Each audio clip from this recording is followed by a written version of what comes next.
Mari kita berdoa sebelum kita akan belajar dari bagian firman Tuhan. Bapa di surga, saat ini kami kembali mau belajar dari bagian firman Tuhan. Roh Kudus menolong kami supaya kami boleh mengerti dan melakukannya. Di dalam nama Tuhan Yesus kami berdoa. Amin. Kita akan membaca bagian firman Tuhan dari Ibrani 2 ayat 17. Ibrani 2 ayat 17. Itulah sebabnya maka dalam segala hal ia harus disamakan dengan saudara-saudaranya, supaya ia menjadi imam besar yang menaruh belas kasihan dan yang setia kepada Allah, untuk menamaikan dosa seluruh bangsa. Saya berikan judul dari renungan ini, belas kasihan dan kesetiaan Kristus. Belas kasihan dan kesetiaan Kristus. Ayat ini dimulai dengan, maka dalam segala hal ia harus disamakan dengan saudara-saudaranya. Ia di sini berbicara tentang Kristus. Dia menjadi sama seperti saudara-saudaranya, sama seperti manusia. Dia yang adalah Allah mengosongkan diri menjadi manusia. Untuk apa?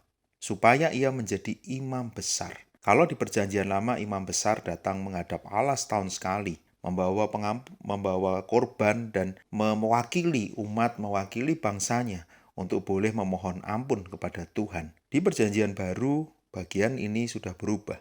Yesus adalah imam besar itu. Dia yang membawa pengampunan dosa bagi umat. Dia membawa pengampunan dosa bagi kita. Apakah itu hanya setahun sekali? Tentu tidak. Bahkan masalah dosa ini sudah diselesaikan. Karena dia bukan hanya menjadi imam besar, tapi dia juga menjadi korban yang membawa penebusan dosa bagi umat manusia. Satu hal yang menarik di bagian ini. Kenapa dia melakukan itu? Dituliskan di bagian selanjutnya, ia menjadi imam besar yang menaruh belas kasihan dan yang setia kepada Allah untuk menamaikan dosa seluruh bangsa. Ketika kita melihat manusia berdosa menjadi jauh dari Tuhan, tidak bisa berelasi dengan Tuhan, harus dihukum, harus menanggung murka Allah, bahkan harus memiliki keterpisahan kekal dengan Allah. Tentu Allah sangat mengasihi manusia dan tidak mau ini terjadi. Tapi Allah yang kudus harus mengutus Yesus menjadi imam besar itu. Bahkan menjadi korban yang menebus dosa manusia. Kalau kita lihat bagian ini, penghapusan dosa itu dilakukan karena belas kasihannya, karena kesetiaannya. Satu hal yang harus terus kita ingat, ketika kita melihat pengorbanannya, itu adalah belas kasihan Allah kepada kita umatnya. Belas kasihan Allah kepada kita manusia berdosa ini. Bahkan ketika ini diberikan, itu menunjukkan juga satu kesetiaan. Bagaimana Yesus harus mencurahkan darahnya, harus menanggung itu semua. Dia harus melakukan kehendak Bapanya. Dia setia untuk melakukan itu. Supaya manusia yang sangat dikasihinya bisa diselamatkan. Ketika kita melihat bagian ini, melihat ayat ini, bukankah ini menjadi satu hal yang harus bisa membuat kita lebih mencintai Tuhan? Kita bisa dikuatkan, kita boleh sadar apa yang dia lakukan kepada kita itu begitu luar biasa. Kita manusia berdosa, kita lemah dan terbatas. Belas kasihannya diberikan kepada kita yang berdosa ini. Dia pun setia.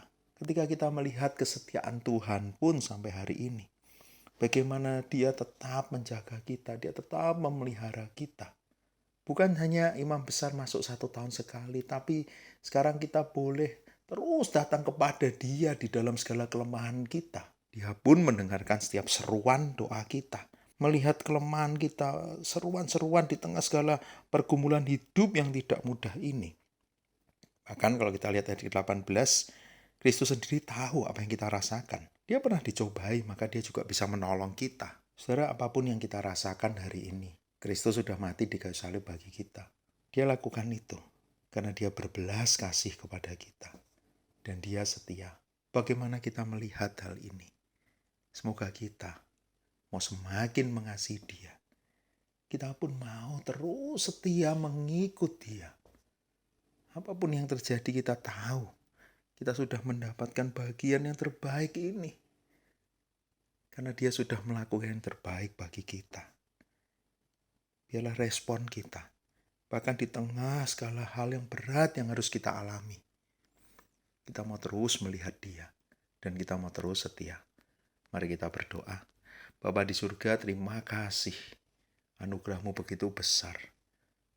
Kesetiaan-Mu begitu besar. Belas kasihan-Mu. Terima kasih Tuhan. Siapakah kami ini? Kami tidak layak untuk mendapatkan itu. Tapi Engkau melakukannya bagi kami. Bantu kami supaya kami bisa memberikan respon yang benar. Kami mau terus mengasihi Engkau dengan sepenuh hidup kami. Kami mau melayani Tuhan dengan sepenuh kekuatan kami. Tuhan terus tolong. Dan kami mau terus setia mengikut Engkau sampai akhir hidup kami. Di dalam nama Tuhan Yesus kami berdoa. Amin.